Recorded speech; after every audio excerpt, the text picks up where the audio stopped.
필수 유형 12번입니다.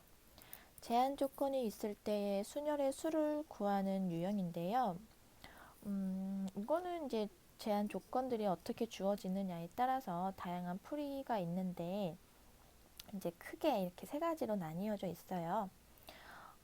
1번 같은 경우는 너무 쉽고 대부분의 학생들은 이제 2번을 좀 많이 어려워하는 것 같아요. 그리고 이제 3번 유형은 원체 유명한 적어도 유형. 그래서 2번과 3번을 중점으로 설명을 드려보도록 하겠습니다.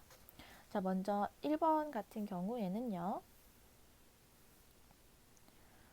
자, 모델링이라고 하는 8개의 문자를 일렬로 배열할 때 구하는 건데요. 자, M이 맨 처음에 오고 G가 맨 마지막에 오는 경우의 수를 구하래요.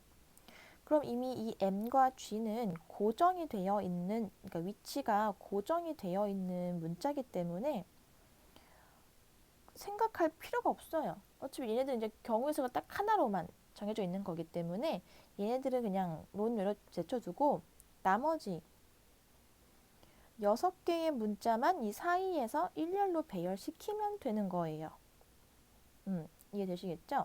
그래서 6개의 문자를 일렬로 배열하는 6팩토리얼을 계산을 해주시면 되는 겁니다. 쉽죠? 1번 문제 같은 거는 문제가 될 게 아니고, 자, 2번 문제 한번 경우 볼게요. M과 G 사이에 2개의 문자가 들어있는 경우다. 그러니까 M하고 G 사이에 어떤 2개의 문자가 들어있는데 이게 어느 위치에 있는지도 몰라요. 그러니까 이걸 일단 마치 이웃한 문자라고 생각을 해서 얘를 한 묶음으로 생각을 해가지고 일렬로 배열을 할 거예요. 여기까지는 이해되시겠어요? 자, 그런데 그럼 우리가 생각해야 되는 경우가 총 3가지가 있습니다. 첫 번째, 이 N과 G 사이에 오는 2개의 문자를 어떤 걸로 하느냐의 문제예요. 그거는 이제 N과 G를 제외한 6개의 문자 중에서 2개를 골라서 일렬로 배열하는 거예요. 그러니까 여기에는 이미 제가 6개의 문자 중에서 2개를 골라 순서 있게 나열을 할 건데요. 이 개념 안에는 이 2개의 문자가 서로 자리를 바꾸는 개념까지 포함되어 있는 거죠. 왜? 순서 있게 나열한다고 했으니까. 이해되시겠어요? 그래서 여기는 6개 중 2개를 골라 순서 있게 나열까지 한 겁니다. 6P2는요. 그래서요. 이 사이에 올 수 있는 2개의 문자를 골라서 지금 얘네들의 순서를까지 정해준 겁니다. 자, 그 다음 두 번째. M하고 G 사이에 온다고 했지 M이 앞에 오고 G가 뒤에 온다라는 말은 없거든요. 그러니까 M과 G가 자리를 바꿀 수도 있는 거예요. 그럼 M과 G가 서로 자리를 바꾸는 경우의 수 2팩토리얼 또 생각을 해보셔야겠고요. 이제 세 번째. 이제 요 한 묶음 안에서의 순서 결정은 다 끝났습니다.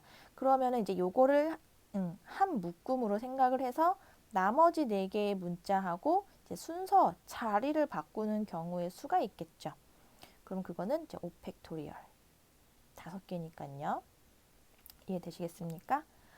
자, 그러면은 1번 경우와 2번 경우와 3번 경우는 각각 별개의 사건이 아니라 동시에 줄을 세우는 사건인 것이기 때문에 역시 곱의 법칙으로 적용을 해주시면 되겠습니다. 자, 좀 정리 다시 한번 해드릴까요? 그래서 첫 번째 뭐 해야 되냐? 이 사이에 들어오는 N과 G 사이에 들어오는 문자를 골라서 나열하는 경우의 수, 그 다음에 N과 G의 순서를 바꾸는 경우의 수, 그리고 요 N과 문자 2개, 그리고 G를 하나의 한 묶음으로 생각을 해서 나머지 문자들하고 순서 있게 배열하는 경우의 수, 이 3가지 조건들을 모두 고려하셔서 곱해주시면 되겠습니다. 이 계산은 복잡하니까 여러분들한테 부탁드리도록 할게요. 그래서 네, 2번 문제 지금 풀어봤고요. 그다음에 3번. 적어도 한쪽 끝에 모음이 오는 경우의 수를 구하라고 했는데, 자, 적어도라고 하는 이렇게 표현이 들어가 있으면 어떤 상황인 거냐면요. 그러니까 한쪽 끝에 모음이 오는 거잖아요. 그러니까 맨 앞에 모음이 오거나 아니면은 맨 뒤에 모음이 오거나 아니면은 앞뒤 전체에 모음이 오거나 이 세 가지 상황이 모두 적어도 한쪽 끝에 모음이 오는 경우의 수가 되는 겁니다.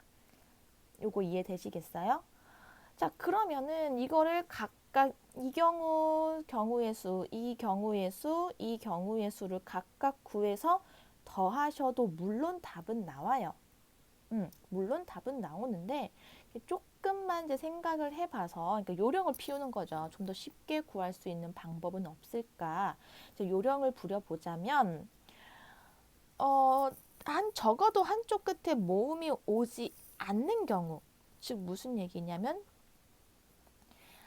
앞뒤 전체에 자음이 오는 경우도 있겠죠. 무슨 말인지 이해되시겠어요? 한쪽 끝에 적어도 한쪽 끝에 모음이 오는 경우가 아닌 경우. 말이 이해되실라나? 적어도 한쪽 끝에 모음이 오는 것이 아닌 경우의 수가 있을 거 아니에요.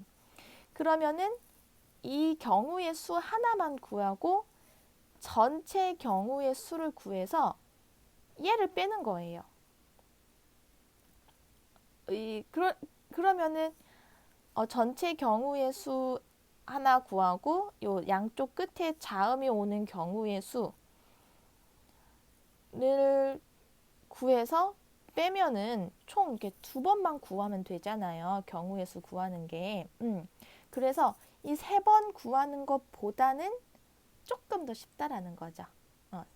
근데 이 조금의 차이가 사실 시험을 볼 때는 굉장히 크게 작용하잖아요. 그러니까 가능하다면은 시간을 줄이면서 정확하게 풀 수 있는 방법으로 푸시는 것이 좋기 때문에 이렇게 적어도라는 단어가 나오는 상황에서는 이 구해야 하는 경우의 수가 많기 때문에 전체 경우의 수에서 적어도의 상황이 아닌 경우의 수를 구해서 빼버리는 게 시간적으로 훨씬 유리하다라는 겁니다. 여기까지는 이해되시겠습니까? 자, 그러면은 이제 문제를 풀어보도록 하겠습니다. 그래서 우린 지금 어떻게 접근을 할 거냐면요.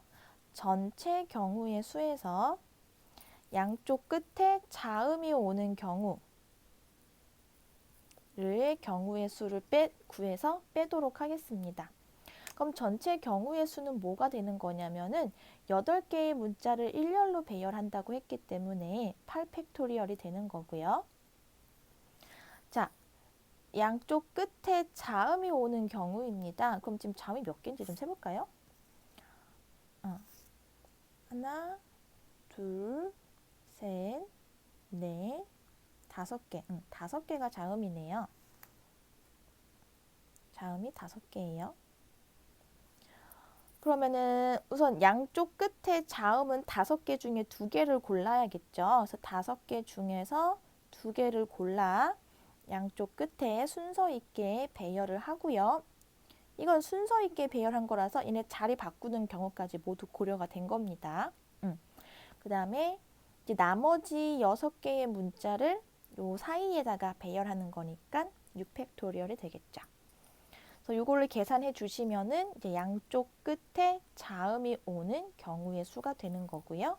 이거를 전체 경우의 수에서 빼면 되는 거겠죠. 이해되시겠습니까? 자, 그래서 제한 조건이 있을 때 순열의 수는 좀 이제 많은 학생들이 어려워하는 문제 유형에 해당이 되겠는데요. 2번 같은 경우에는 아까 말씀드렸던 이 3가지 조건, 이 사이에 오는 문자 고르는 것과 요 양쪽에 있는 문자의 순서 바꾸는 경우, 그다음에 전체의 순서 배열하는 경우, 이 3가지 조건을 각각 구해가지고 곱해주시면 된다는 거고요.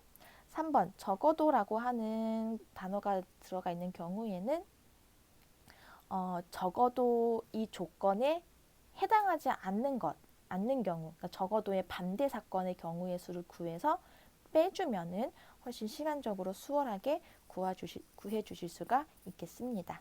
네, 연습을 많이 해보셔야 합니다.